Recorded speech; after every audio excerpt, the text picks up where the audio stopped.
Welcome back to Let's Learn Dirt Rally. Today we'll be tackling the biggest jump in difficulty this game has. To soften the blow, we'll be going to the asphalt back roads in Germany. But there's still a lot of ground to cover. And we need more than 10 kilometers for that.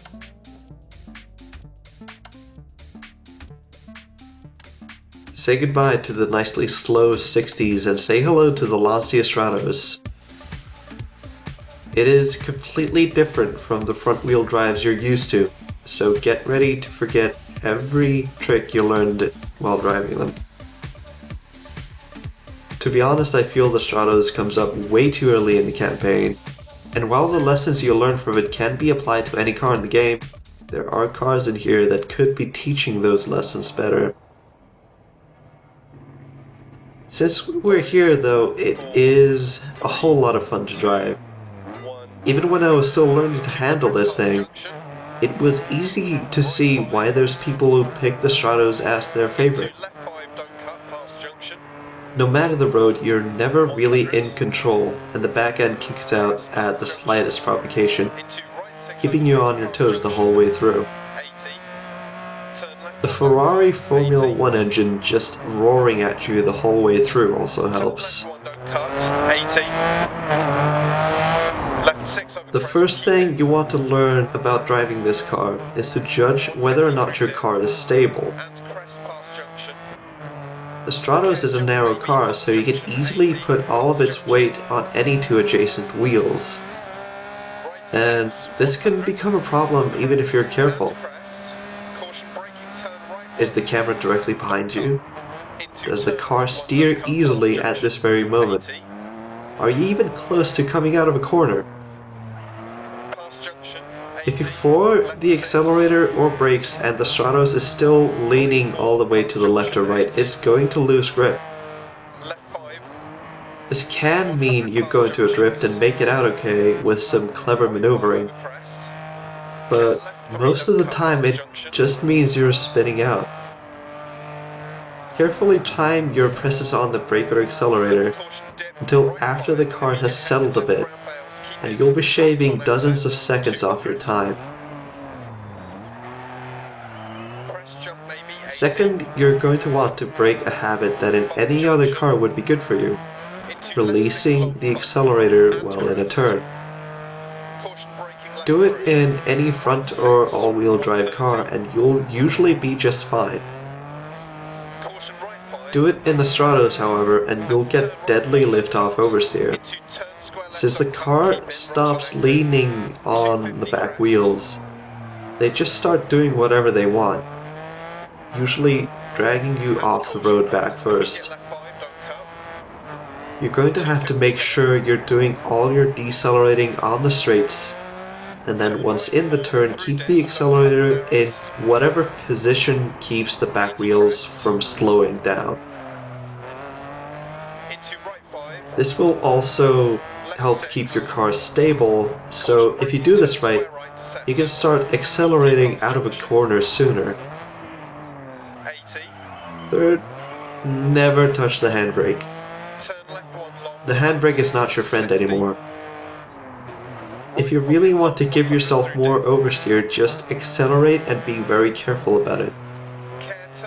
With the Stratos, there's a very slim difference between good oversteer and bad oversteer, and it's often difficult to judge the difference. The handbrake will just put you even faster into lift-off oversteer, and terrible things will happen.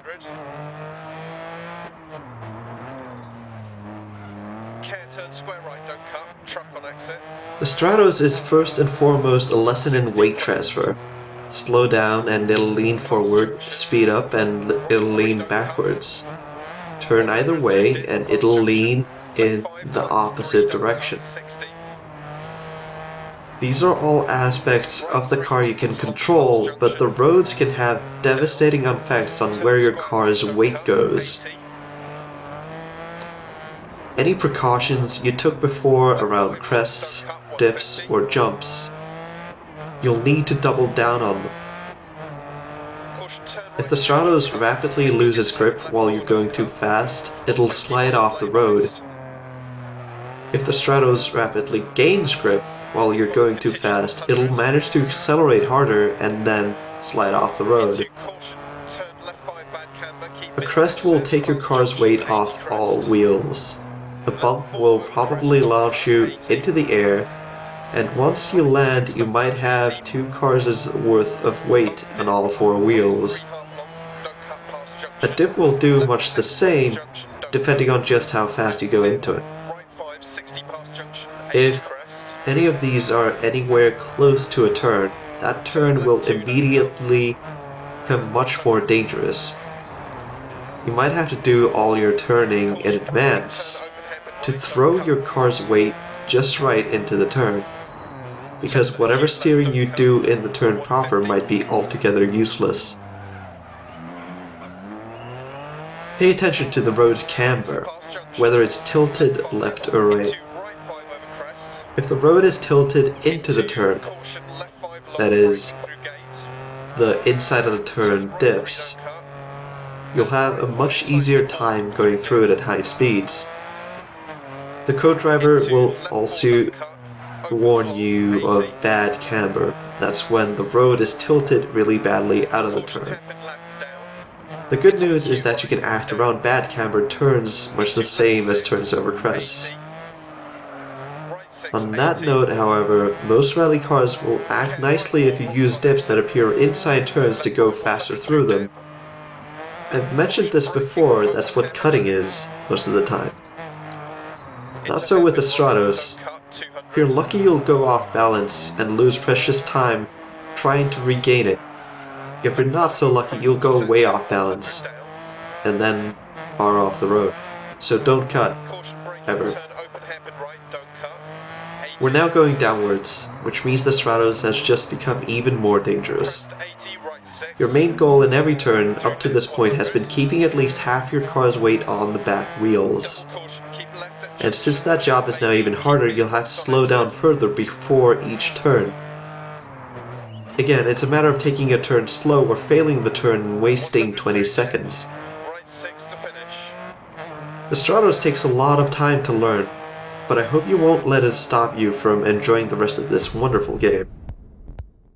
The next league season will be 2 short stages and a long stage here in Germany, so you can get your feet wet. If you have any questions, I'll be happy to answer them in comments or the thread. Goodbye!